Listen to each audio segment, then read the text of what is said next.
Mga idol, pupunta kami sa kasalan. Tama naman yan. Picture, 1, 2, 3. Pa. Solo, solo. Te, solo. Te. Masolo ka daw. Sa pasina. Okay. Punta kami sa kasalan. Attend tayo sa pamangkin namin na ikakasal. Nandito kami sa Cabiao, Nueva Ecija.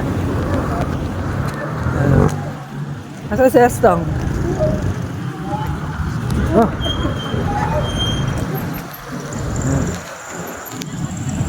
Punta kami mamit si munisipyo. Tatawid kami.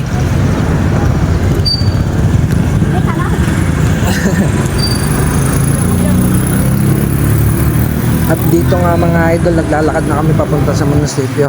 Kasi andun na yung mga ikakasal. Yung pamangkin pala namin. Diyan pala yan sa Cabiao, San Isidro, Nueva Ecija. Ang tagal ko nang hindi nakakapunta diyan, kaya nag-request ako sa ate ko na minsan ipasyal niya naman ako sa Nueva Ecija. Kaya ko naman po mamasyal kasi may motor naman tayo. Kaso, bilang lang ang oras natin sa pag-uwi natin sa Bulacan, kaya nag-request tayo sa ate natin na pasyal tayo. At yan nga, sinama tayo sa kasalan. First time din natin na manonood ng actual na kinakasal sa munisipyo. West ba yun? Civil, mga idol. Wala akong idea kasi di pa ako kinakasal eh. Malay mo, may kasal naman tayo, di ba mga idol? At dito nga mga idol ay nasilip na natin yung munisipyo. Ayan nga, San Isidro. In fairness, ang ganda ng munisipyo nila. Sana all. At magpe-fiesta nga yata sa kanila. May gayak ng pampiesta. At dyan nga pumasok na kami mga idol. Nagtanong kami kung saan dyan yung pwesto ng ikakasal. At tinuro nga sa amin doon sa taas. At dyan nga mga idol, aakyat na kami. Ayan o. Ayan nga pala si mother, kuya ko, si ate ko. Siyempre tayo yung cameraman, tayo yung nagbibideo. Ang ganda ng mga suot nila, no mga idol.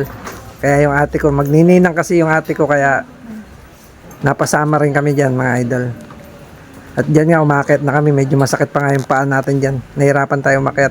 Tumatanda na siguro tayo. At dyan nga mga idol, nakaupo na kami. At nauna kami sa ikakasal mga idol, kasi parating pa lang sila. Ayan nga, naghihintay kami. Kami ang nauna sa pinaka ng munisipyo. Picture muna kami. Ayan nga, kuya ko, busy sa cellphone. At dyan mga ilang minuto mga idol, pumasok na yung mga ikakasal. Ayan mga idol. Nagpre-prepare pa lang sila, nagpapapirma. Kaya abangan nyo yung part 2 mga idol, yung mga kissing scene. Kaya maraming salamat sa mga nanonood sa atin mga idol. Abangan nyo yung part 2. Ayan nga mga idol, video muna tayo syempre, para may makuha tayong record, di ba? Ayan mga idol. Mapapasana all ka na lang talaga